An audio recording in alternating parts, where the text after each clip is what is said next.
Actually, since I had not discussed with Professor Datto on the complete aspect of it, but I chose the topic a little bit more than just telling about how Raman effect was discovered, but also since I have moved in from physics to biology institute, Rajiv Gandhi Center for Biotechnology, I thought Raman spectroscopy, how it is now getting into biology and and other areas, which was not actually envisaged by Professor C.V. Raman at the time of his discovery. So I will start with how Raman actually discovered this particular aspect of it. I hope my pointer is seen. Wait a second. I think. Yes, sir. Yeah, I just. Pointer is seen by you people. And Yes, sir. also, Yes, sir. is this seen? Are you able to see my highlighter? Also, no. No Highlighter highlighter, sir. is We not can seen. see your mouse cursor, sir. Only mouse cursor. Okay. Okay. Good. Yes, I sir. just wanted that to be. We can see the cursor moving only. Yeah. Yeah. Oh, and, okay. Only and cursor. the PowerPoint is perfectly visible. Yeah. Okay, great. Thank you. Thank you so much. Yeah. So let me start. Basically, it has been over 84 years after the discovery of Raman effect that we now are reaching close to the 100 years of discovery of Raman. In fact, C.V. Raman, when he was about to discover this effect, the famous story goes as saying that he was actually traveling in ship and he was intrigued by the blueness of the sea. And he undertook that journey and went to UK and came back and wrote a paper on the color of sea in nature at that time. And he didn't even wait to go back to his lab. He actually posted his letter right from the harbor of Bombay. And that's the kind of a person C.V. Raman was. In fact, C.V. Raman was working on this optics for a long time. He actually had a very big attraction towards optics, but also on vibrations per se. He was actually interested in vibrations. So he has also contributed significantly at later stage on musical instruments and also how waves travel, sound and also optics waves travel. And these were all the contributions and the significant contributions, excellent pieces of work which has actually started many areas. He was a person everybody knows was never in physics when he started off, but due to his interest, he started working in the evenings in Indian Association for Cultivation of Science. And that's how he started looking at all these aspects. And Professor Datto had already mentioned that he discovered this effect without the knowledge, without sophisticated instruments. And today, we always ask for sophisticated instruments to discover something. So this is a learning for all of us that it doesn't require sophisticated instruments. You can make your own instruments and try to develop knowledge from these. So when we talk about Raman effect, we should also try to understand how light interacts with matter. And light interacts with matter, most of us know, in the following way, that it transmits light, it also reflects light, and then it has absorption and luminescence. And most of the times, these dominate most of the light matter interactions. Now, when we look at all of these things and ask a question, how do we see each other? And most often I have got the reply that we see each other because of the reflection of light. But I will leave that as a challenge for the audience to discover that I say that it is not the reflection that is the reason for what we see around us, but it is because of this process called elastic scattering. And all of us know what is elastic collision, because in our childhood we have been told elastic collision, there is no change in energy.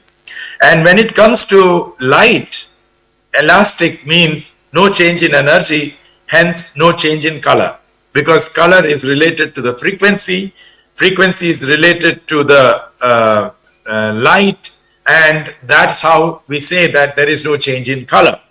So what we see each other is because of the scattering of light, not because of the reflection.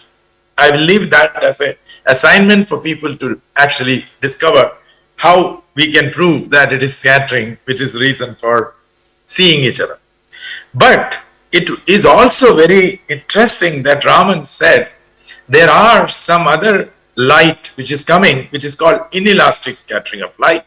That means some part of this light's energy is getting absorbed for certain things which happens inside the medium, and this is what led to the discovery of Raman effect. That usually I have shown it as red and blue light, but it only signifies that the light is shifted towards the red shifted or blue shifted. It doesn't mean that green light becomes blue automatically. It is not that, but it is blue shifted or red shifted. So there is a shifting of light, and all of us know inelastic collisions, we have change in energy, and that some energy goes as something else. And that energy here, Raman actually said that it has to be something to do with the material, and the material itself is having molecules or various constituents which actually undergo vibrations, and that's what basically it. Now, we can always show this experiment which Raman did in classroom or in an auditorium or anywhere. You just need a dark room, so you just put off all the light and then take a monochromatic light source, which means only single wavelength of light. And you can see that blue light, I have taken laser. You can also get this laser for 1,000 rupees in Amazon. You can take that green light and you take this light, and you see in a dark room, you can see the light scattering coming from dust particles of the room.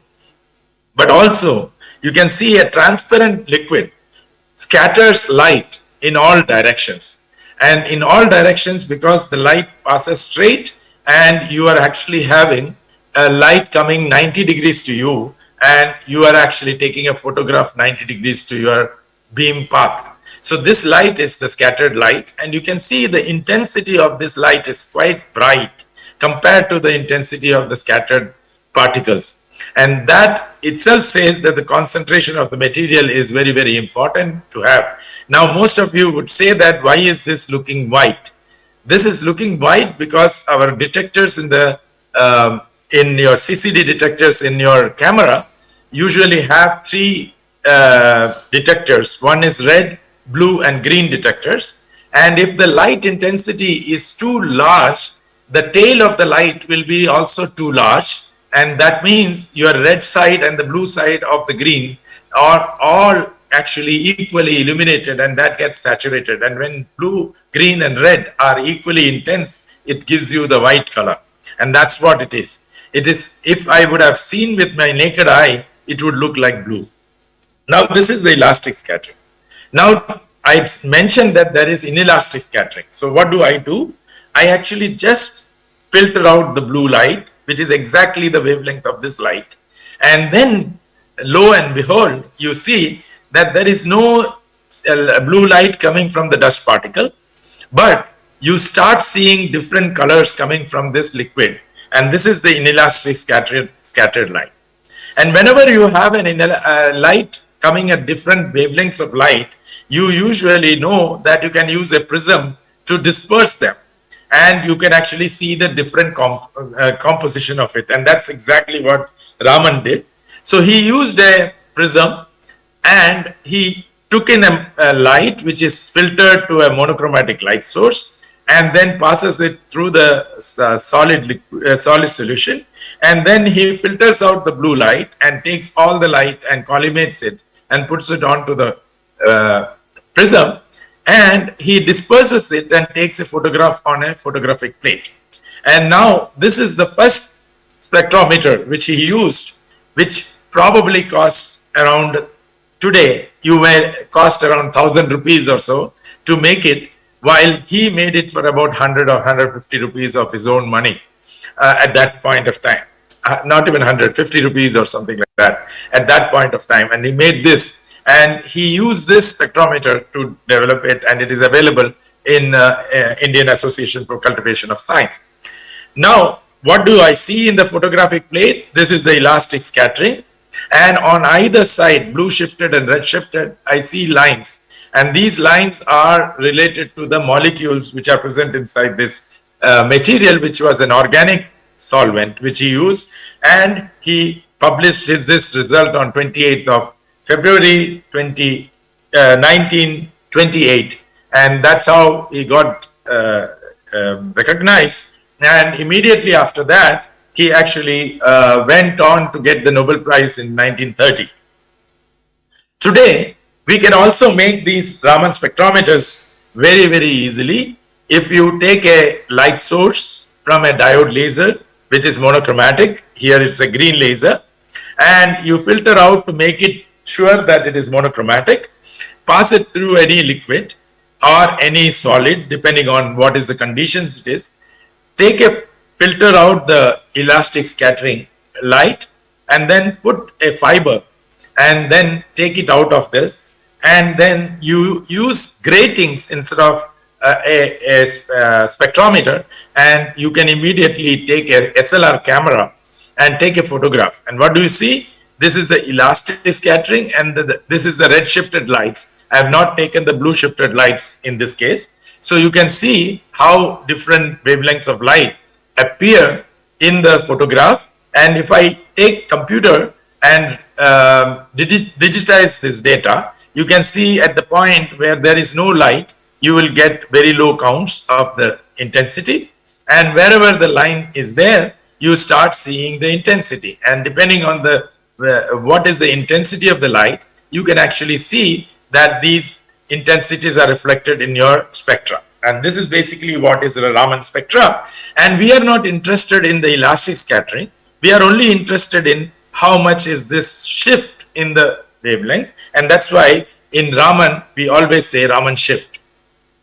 Now, we have also gone ahead and made these spectrometers, miniaturized it, and we have created spectrometers for doing diagnostics in biology. And this is from my lab, where I have actually created these Raman spectrometers, which are very, very high sensitive, and you can do a lot of detection. Now, this is the proof that a commercial setup, which is shown by the green line, and the brown line is my spectrometer. You can see one-to-one correspondence between them, and you can see the sensitivity of each of them. It's very, very close. Now, what are these vibrations? I just wanted to explain to you that these vibrations are, so any diatomic molecule would vibrate in this fashion. Only one vibration will be there, that is symmetric stretching. And depending on the atom size, the frequency will be very fast in the case of lighter atoms, and heavier atoms will be lower. And this is basically coming from simple harmonic oscillator problem, where you know that the frequency is inversely related to the mass, and that's what it is. And I have given some numbers here to tell you about the energy of these vibrations. Now, if I increase the number of atoms, and here it is a water molecule, which is a triatomic molecule, and it is bent molecule, and you can see any bent molecule in this fashion will have three vibrations, which is symmetric stretching, asymmetric stretching, symmetric bending. And you know that in symmetric stretching or asymmetric stretching, the bonds are changing, and it is very difficult to stretch a bond, and that's why the energy of this is very high compared to bending of the bonds, which is easier and that's the reason why it is at lower frequency. Now, if I increase one more atom and the number of vibrations keep on increasing, and it is very, very nice to see that any shape of a molecule which is of this side will have only these kinds of vibrations. And that's the beauty of this vibrations, that they are very unique compared to what the constituent molecule is present in the form.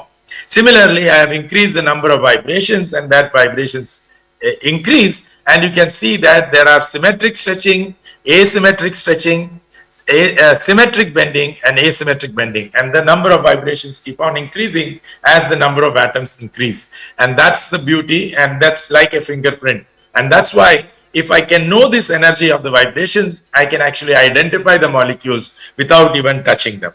Now, to tell you how does light actually cause this change in frequency, to understand how Raman actually discovered this, you just have to remember a simple harmonic oscillator where you take a ball and a spring model, which is there in your 12th standard textbook, where frequency is given as spring constant divided by the reduced mass, and that reduced mass, root of that is your frequency. And this is how the oscillations of this system will look like. But in the case of an atom, it is two atoms connected by a bond. Here there are electrons and there are nucleus present. And now what happens is that we are putting electromagnetic radiation, and electromagnetic radiation means you have electric field and magnetic field which oscillate by time and space. They actually oscillate. So depending on the space and time, these oscillations happen, and this is like a cos or a sine function. So you can write electric field as this. Now what happens when electric field falls on a charge?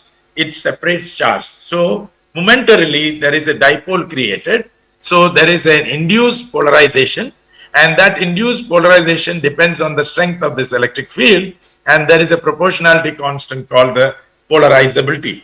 And this polarizability is a function of distance and time and various other factors. So basically it is a polarizability of the electron itself. So because the nucleus are way, way high, so it won't shift. Now what happens is that if you plug it back, the frequency, and since the light moves at speed of light and the molecule moves very slowly, so at a point when the light comes, the molecule has not moved, so we don't need the position factor. So we have only the frequency times time, and that means this dipole oscillates with the frequency. And any oscillating dipole produces electromagnetic radiation, and this is called the elastic scattering. Now, there is another issue here, that the molecule is not sitting quiet, it also can vibrate. So when it is vibrating, the electrons will have to move with it. So the polarizability is a function of this vibration. And since it's a very, very small oscillations, you can always expand it as a Taylor series. And once you expand it as a Taylor series, because Q is very, very small, I ignore the higher terms. I only take the first term. So this is the Taylor series of that, and I plug it back. Now what do I see? My oscillating dipole is actually having an elastic part, but there is also another part which is coming, a product of the frequency of this vibration times the frequency of the light itself. And from our basic trigonometry, which we have learnt in our 12th standard, cos A into cos B is written as cos A plus B and cos A minus B. Now all of a sudden, my induced dipole or the polarization is dependent on three frequencies. One is the elastic part. There is one which is omega L minus omega M, that is coming from this interaction, and omega L plus omega M. That means the frequency is increased and frequency is decreased, and this is what is called the Stokes-Raman and anti-Stokes-Raman.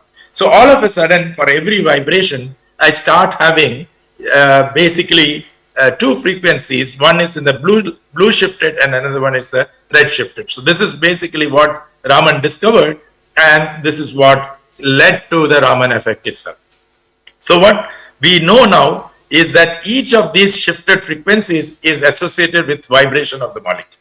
I have taken carbon tetrachloride or any molecule which is AB4 will have these kinds of frequencies associated, but the frequency depends on the mass of the atoms as well as the spring constant of the atoms itself.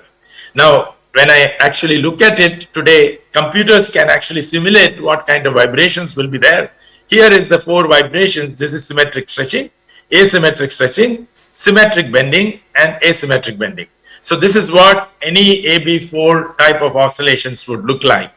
So if I had methane CH4, again, this is how it would be looking. So that means it's like a fingerprint of the molecule itself.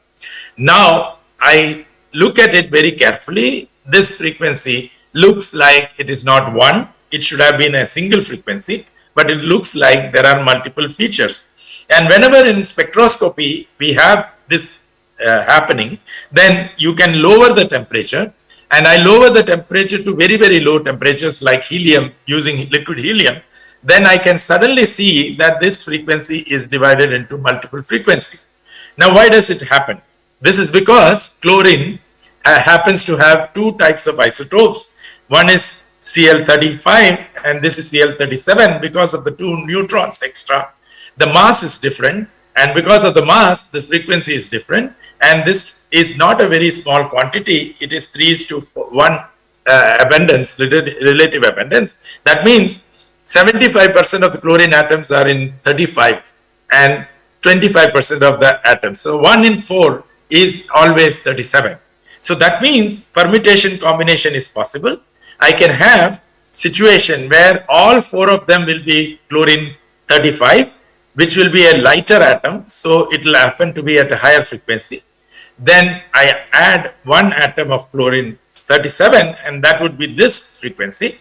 And 2 atoms will give you this. And now you can guess these 2 are because of 3 chlorine 37 and 4 chlorine 37. And you know that it is very, very difficult to have. So this ratio is very, very equal to 3:1. That means isotopes can be easily detected in Raman effect.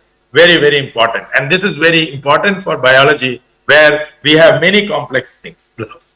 Now, the next few things I will actually explain how we are using Raman now from the knowledge of fingerprints to identify and apply for various aspects of it. Now, I'll show you that we always are worried about whether the painting which we are seeing is painted in that particular century or not. And every century, the painting, the pigments used had a specific type of pigments used. And this is a 17th century painting, Italian painting, where they used to use minerals for their painting. Now, you can use a Raman, which is on a tripod, without even touching the paint portrait. We can put the laser on it, and you can see the red is because of hematite. It's an iron oxide ore, and that is this red color. So you can get the spectra of that.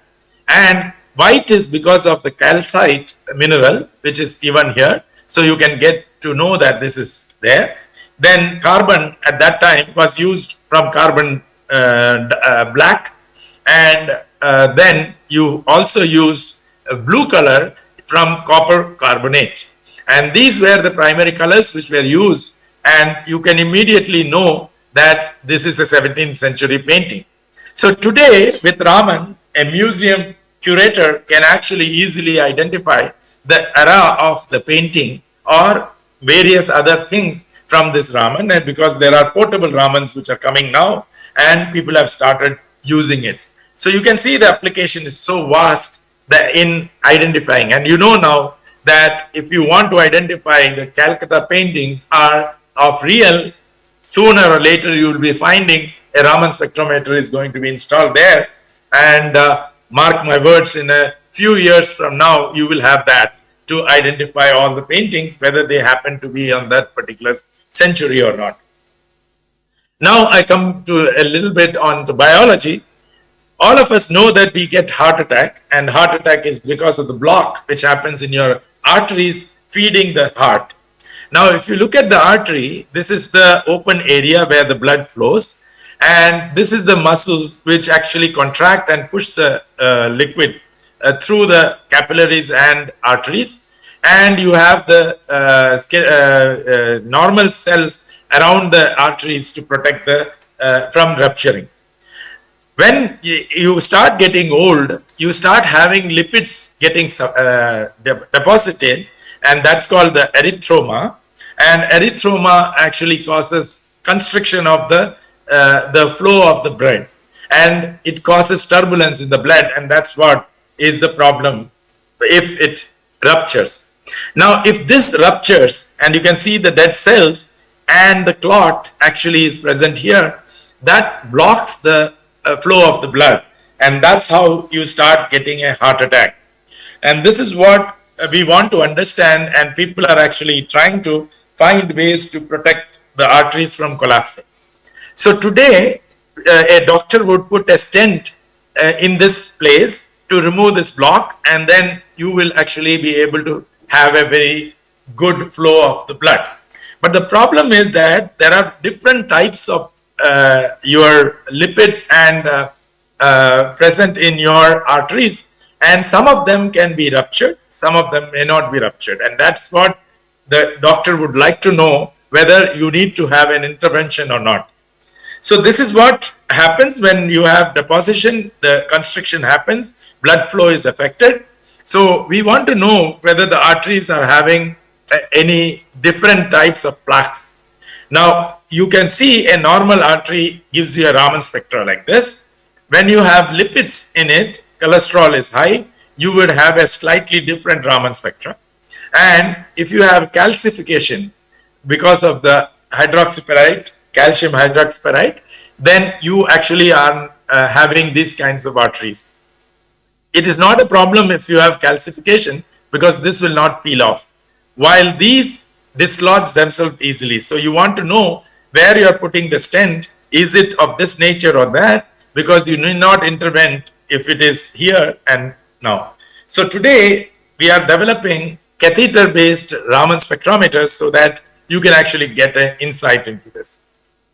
Now, another application of Raman spectra today in biology is for cancer detection. And one of the major cancers in women is breast cancer. And all of us know that this has become a menace now for Indian population as well as the all the world population of women. If you take a mammogram, this is a mammogram of the breast, and if you have a fatty breast, it is easy to see the presence of the cancer. But when you have a breast which has dense tissues, it becomes very difficult to see the cancerous test in the mammogram. So this is where we would like to have a diagnostics which you can actually identify the cancerous tissues, and also while you are doing the surgery, if you can remove the complete cancerous tissues so that there is nothing reminiscent. This is where Raman comes in. This is a live experiment while the surgery is happening. You can see a statistical data is the red color, and this blue color is what is collected every second from the tissues. If it is a normal tissue, this is the Raman spectra it looks like, and if you do the subtraction from the average data, you would get to identify them. Now, if you have a malignant tissue, then this is how the Raman looks like. And once you have identified the malignant tissue, you can actually easily tell the doctor that this is the tissue to be removed. And at micron level, we can have the accuracy for the tissues so that there is no reminiscent tissues left. So you can see it's like day and night. You can actually see the normal tissues and cancerous tissues. And this can be now used for skin cancer, many cancers inside the abdomen, or in your intestine and various other parts where the endoscope can go, and you can actually take it, or on the skin surface we can actually take it. So this is becoming now reaching a clinical level so that people can actually start using this as an application. Another place where Raman can be very effective is in histopathology. So whenever you take a tissue section, You want to identify whether the tissue is what nature. It becomes very difficult when you do staining. So here is a stained tissue. There are two types of epithelial cell of a urinary bladder, and epithelial cells, there are two types. One is lamina propylia and another one is erythrium. And both of these look not so easy for us to see.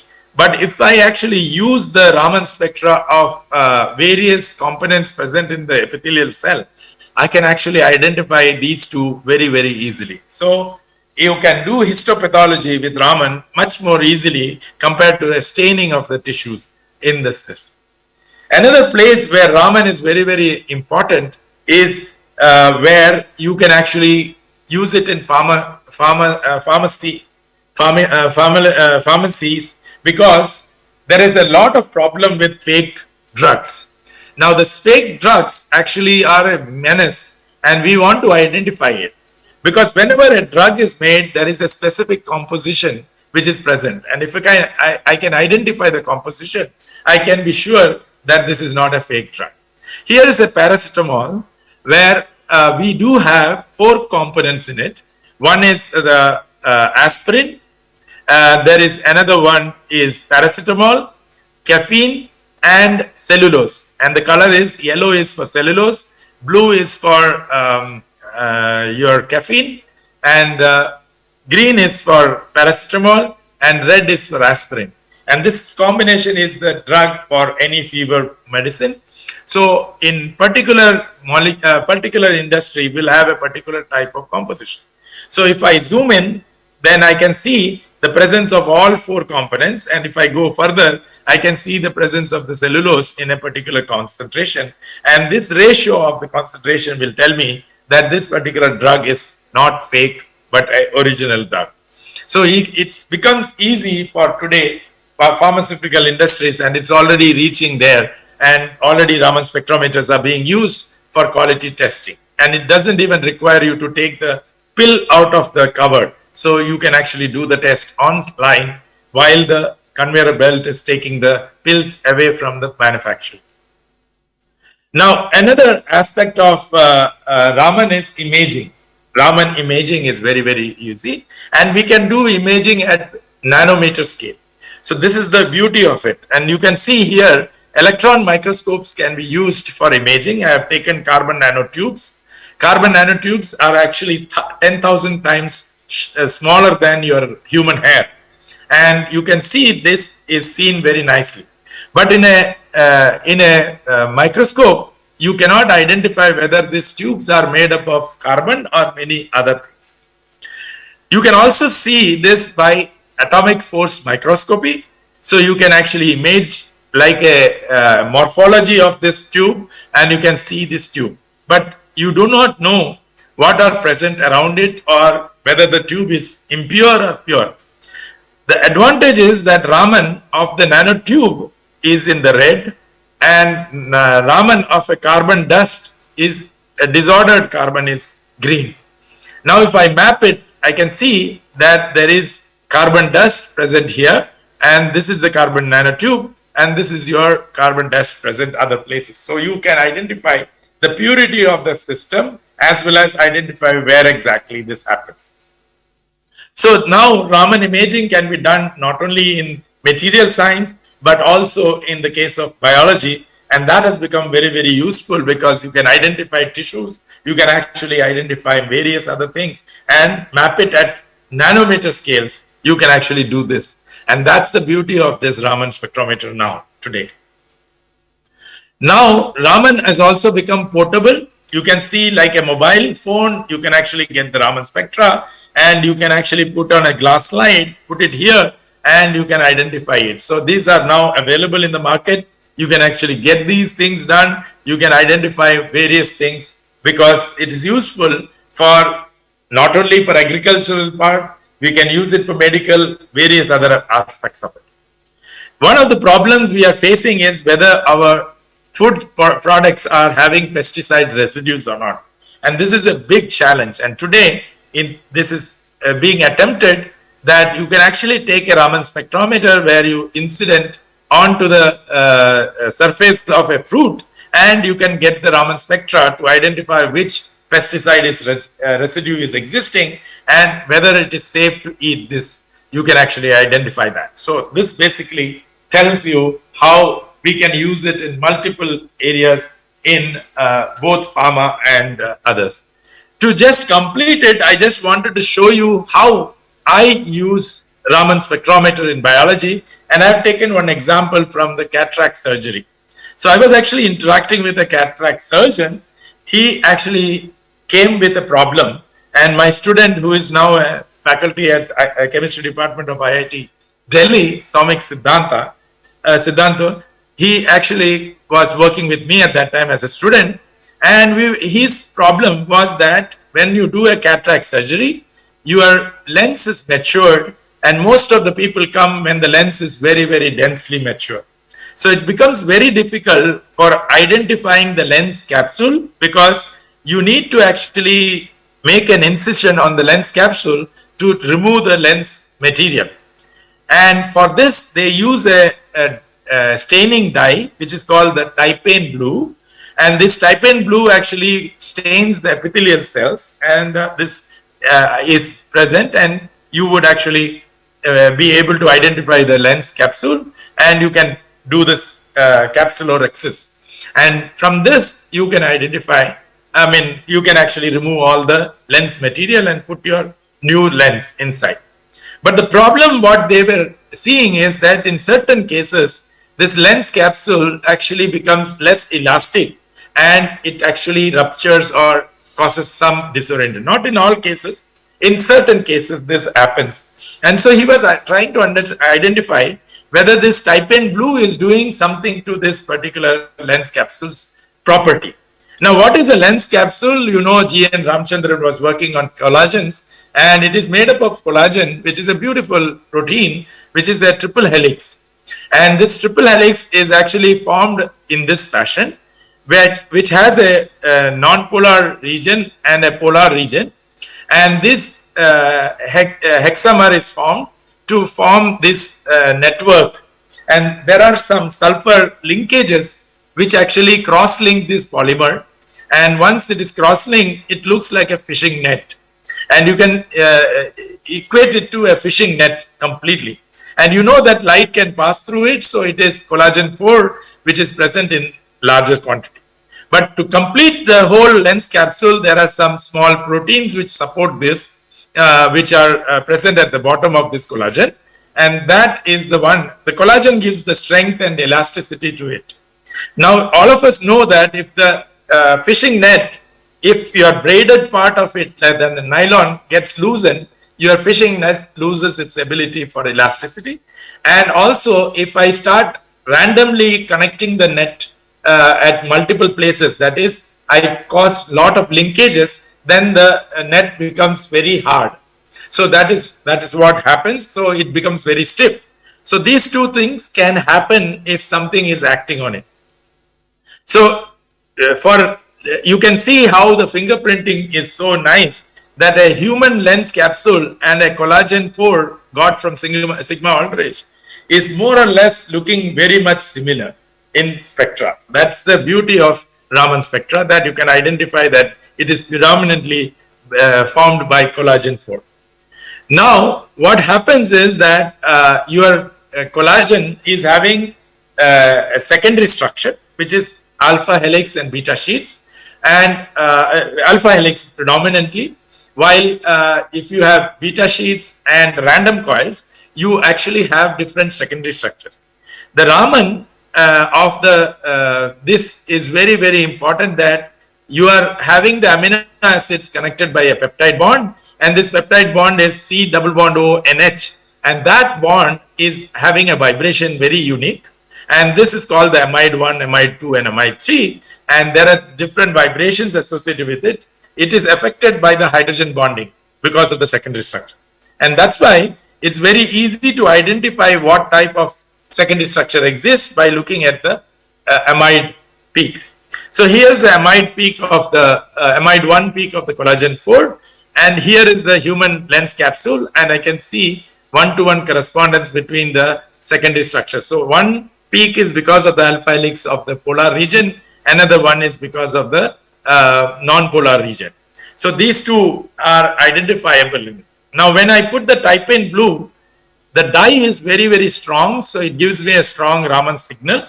But luckily, in the amide region and in the sulfur linkage region, it doesn't have any peaks. So I am safe. I can actually use this for my analysis. Now, when my Trypan blue, so you can see the Trypan blue signatures are all intermixed in the protein. So you can see this.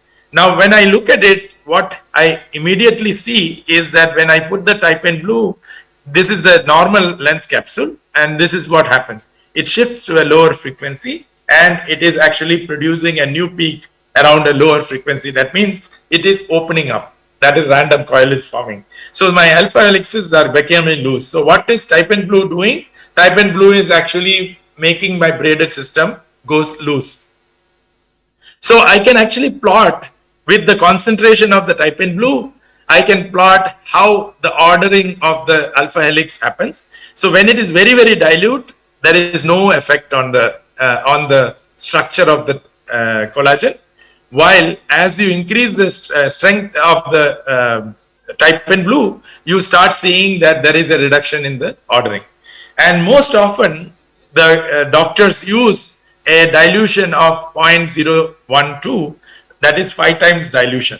This is the pure Trypan blue, while this is the solution which is used for staining.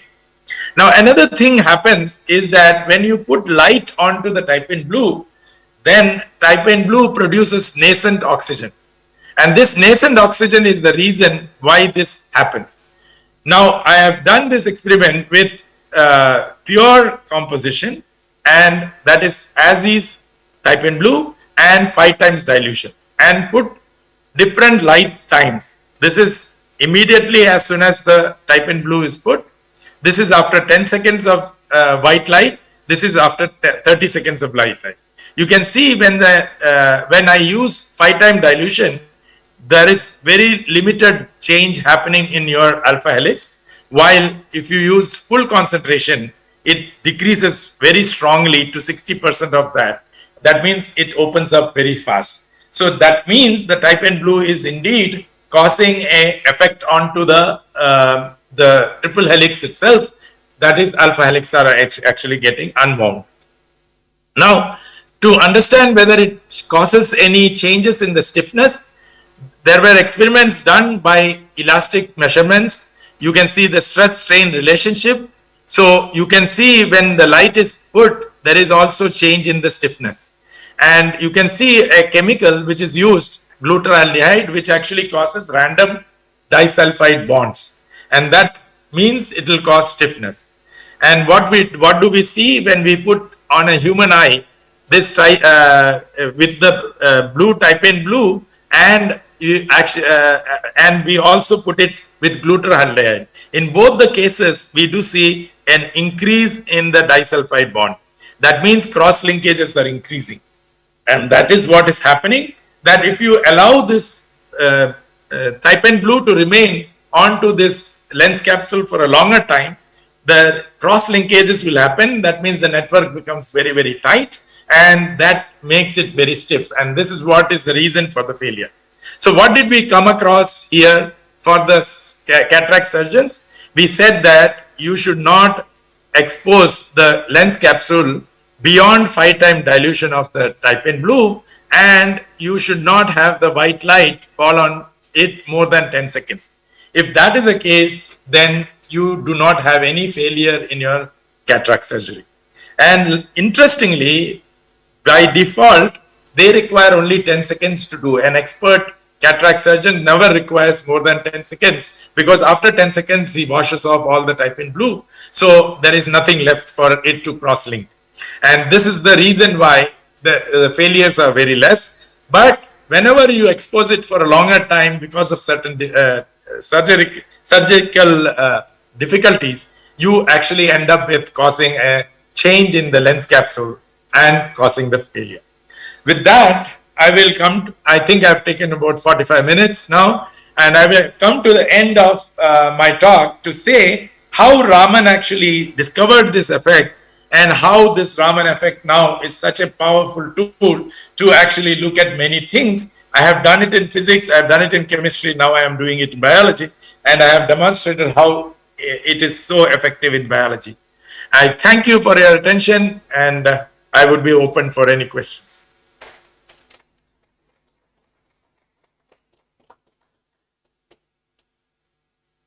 Okay, Professor Narayana, you have mesmerized all of us. It was very Thank nice you. talk. And he has expertise in physics, chemistry, and biology altogether, and definitely in mathematics too. So that his expertise has fetched him recognition from Indian National Science Academy, Indian Academy of Science, then Royal Society of Chemistry. So now the talk is open for discussion. Please.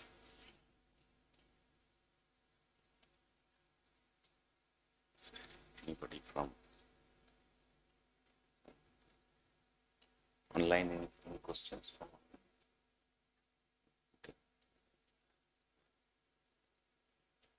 So, okay, let me start myself.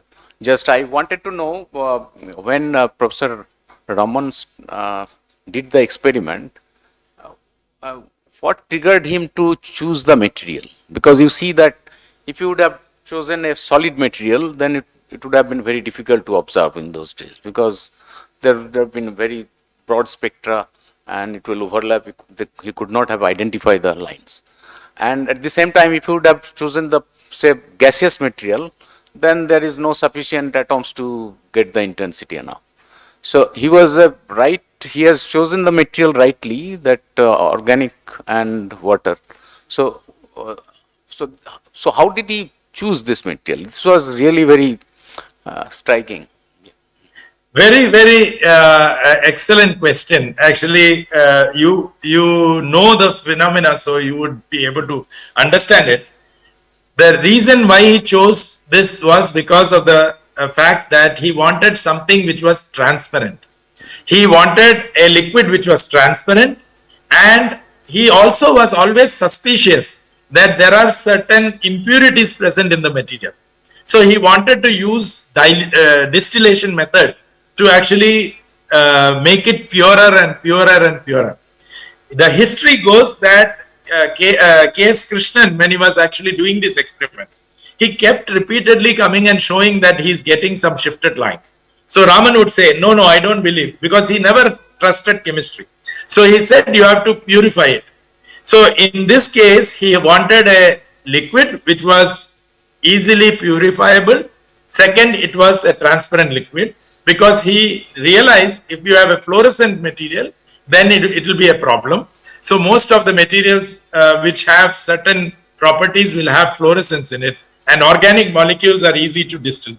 So at that point of time, organic materials were very easy to distill. And so he picked up organic material like benzene and various other kinds of organic materials which were transparent but had very excellent distillation possibilities. So these are the reasons why he went for a liquid. He actually had no clue why it is coming, so he wanted to disprove that it is not because of any impurities present in the system.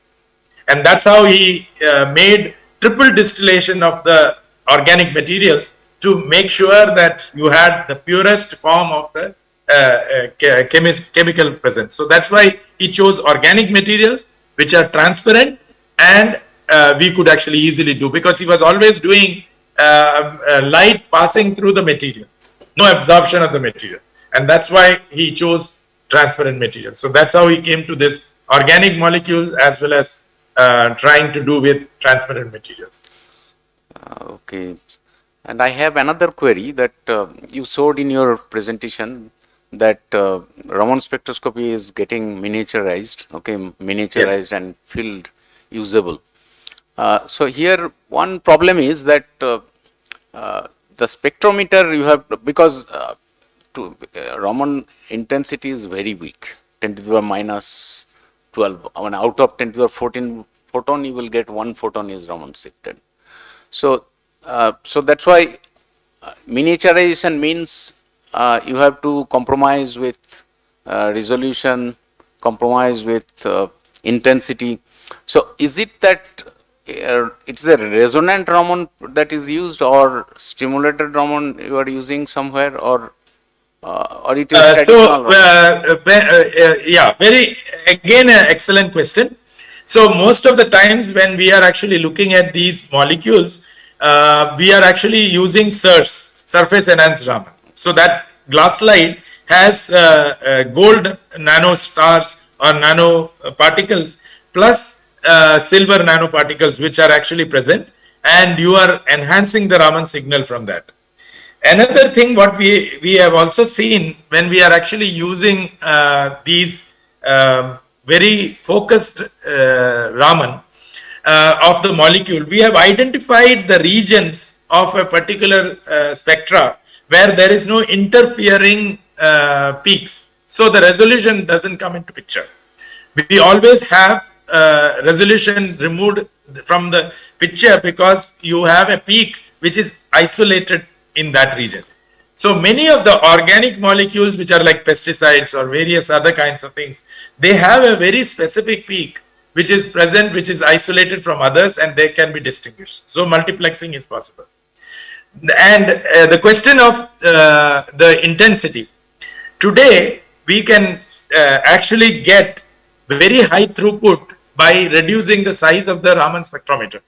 The bigger the Raman spectrometer, the throughput is very less. So you can increase the throughput because all of these light will go through to the detector. And the detectors nowadays, very, very sensitive detectors are there, photon counting detectors are there, which can be cooled Peltierly. So you do not need too much of cooling, and you can definitely get single photon detection. So all of these things are possible today with very good optics, trying to focus it to a very tiny spot so that the power density goes up very high. And so you need not use resonant Raman. Of course, if you use resonant Raman, there are certain molecules which can give you single molecular detection, but it is not necessary. You can always detect molecules in picomolar or nanomolar, those kinds of concentrations we can always detect. Okay, it is very nice. I have one query, but I think we are out of time. How much? Okay. What's the time right now? Then 10. 10-5. Yeah. Okay, so we have to stop here. Okay, but it was very nice, excellent talk, and we all enjoyed your talk. Thank you very much. Thank you. Thank you. Thank you so much, Professor Datto, for inviting me, and thanks a lot for Professor Joyson for envisaging this. Thank you, and I wish all the best to my next speaker, Dipankar Banerjee. Thank you so much, sir. Even a very novice person like me, with a very, very low level, non-scattered understanding of physics, I could understand each and every slide of yours, each and everything, It was absolutely brilliant, The simplicity of your presentation talks about the richness of your presentation, and it was so nice. And this is what was a request from the Ministry of Culture to put across a very high ordained things at a very simple level for a very larger dissemination to the thing. And I think Professor Raman's contribution to physics and cosmology at large is absolutely seminal. It gives us a probe, an exploration into the depths of the way we look at reality at the molecular and the atomic level through a certain feature of how the photons behave, and how the molecules get excited at a higher energy level, and how we can draw upon the reflected imagery. And then you can see the applications in biology, the applications in physics, the applications in chemistry. Maybe the windows are different, but the basic science pervades the whole universe. There is one science, one grand unified science, which pervades the whole universe. And that brings us very close to the ideas of India knowledge system. And that was so much evident in your brilliant presentation. Thank you so much, sir. We are truly indebted. Yeah.